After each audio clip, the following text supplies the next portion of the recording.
আসসালামু আলাইকুম। নতুন আরও একটি ভিডিও নিয়ে হাজির হয়ে গেলাম। আশা করছি আজকের ভিডিওটি আপনাদের কাছে অনেক বেশি ভালো লাগবে। নতুন যারা বিজনেস শুরু করে দেখা যায় সর্বপ্রথম যে সমস্যার মুখোমুখি হতে হয় সেটা হচ্ছে আমি কিভাবে দাম নির্ধারণ করব। এই প্রশ্নটা আমি অনেক পেয়েছি। তো অনেক আপুরাই আমাকে এই প্রশ্নটা করেন যে আপু আমি তো একটা থ্রি পিস রেডি করেছি, আমি একটা শাড়ি রেডি করেছি বা পাঞ্জাবি রেডি করেছি, এটার দাম আমি কিভাবে নির্ধারণ করব বা কত টাকা। তো আজকের ভিডিওতে সব কিছুই ডিটেলসে বলে দিব। আশা করছি যারা নতুন বিজনেস শুরু করেছেন বা শুরু করতে যাচ্ছেন আপনাদের জন্য অনেকটাই হেল্প হবে।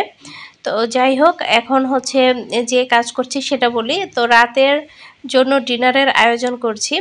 আজকে হচ্ছে চিকেন ফ্রাই করব আর ফ্রায়েড রাইস করব। তো বাচ্চারা হচ্ছে খেতে চাচ্ছিল, তো ভাবলাম যে রাতের বেলা করে ফেলি, যেহেতু সারা সপ্তাহ তো ওর বাবা অফিসে থাকে।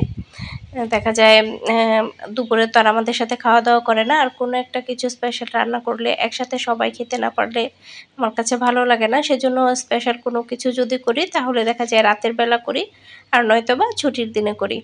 তো যাই হোক, এখানে চিকেন ফ্রাই করার জন্য আমি সব রকমের মশলাগুলো প্রথমে নিয়ে নিয়েছি। সব রকমের মশলা দিয়ে প্রথমে কিছুক্ষণ চিকেনটা ম্যারিনেট করে রাখতে হবে। বেশ অনেকটা সময় আপনারা ম্যারিনেট করে রাখবেন, এতে করে মশলাগুলো ভিতরে যাবে আর খেতে ভালো লাগবে।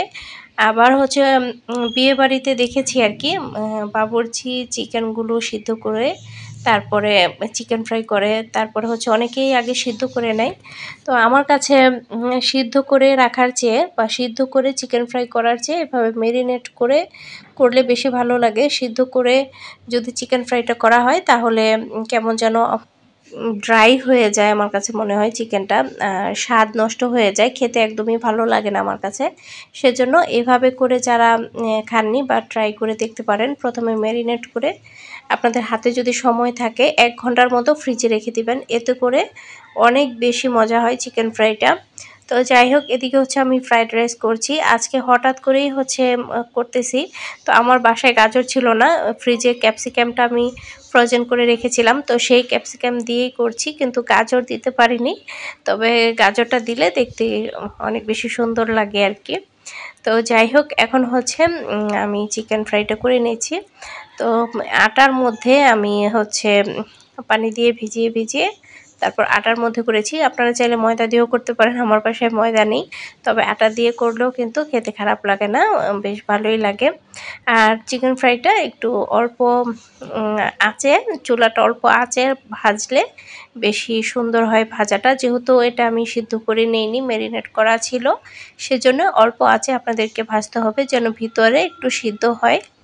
আর ভিতরে যদি কাঁচা কাঁচা ভাব থাকে তাহলে তো আর খাওয়া যাবে না, সেজন্য অল্প আঁচে রান্না করতে হয়।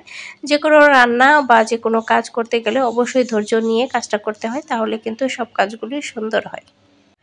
আপনাদেরকে গত একটা ভিডিওতে বলেছি আমরা কিন্তু এই বাসাতে আর থাকবো না, বাসাটা আমরা চেঞ্জ করে ফেলবো। তো বাসা চেঞ্জ করা, তারপর হচ্ছে অর্ডারের কাজ করা, সব কিছু মিলিয়ে আমি অনেক বেশি ব্যস্ত সময় কাটছে। সেজন্য আপনারা হয়তো খেয়াল করে দেখতে পারবেন আমি ঠিক মতো ভিডিও আপলোড দিতে পারছি না, তারপরে হচ্ছে আমার পেজেও ঠিক মতন ভিডিও দিতে পারছি না। আসলে বাসা চেঞ্জ করাটা অনেক বেশি কষ্টের, আর অনেকটাই সময় লাগে সব কিছু গুছগাছ করতে। দেখা যায় এই বাসা থেকে গুছিয়ে অন্য আরেকটা বাসায় নিয়ে আবার নতুন করে সব কিছু গুছানো। তো সব কিছু মিলিয়ে কি পরিমাণ ব্যস্ত যে যাচ্ছে, আপনারা যারা বাসা চেঞ্জ করেন তারা হয়তো বা বুঝতে পারবেন বিষয়টা। আর এর মধ্যে হচ্ছে যেহেতু ঈদ আছে, ঈদের সময় কিন্তু সবারই কম বেশি অর্ডারের কাজ থাকে, তো সেগুলো তো করতে হচ্ছে, সময়ের মধ্যে ডেলিভারি করতে হবে।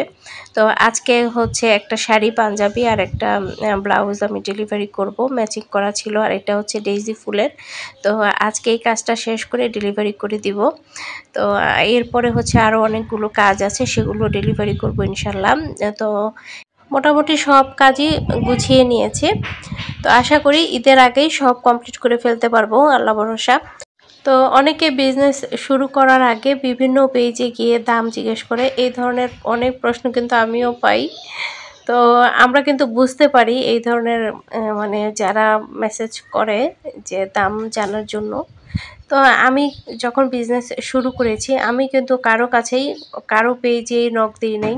আমি জাস্ট আমার আন্দাজ মতো করে যে কোনো প্রোডাক্টের আমি দাম নির্ধারণ করেছি।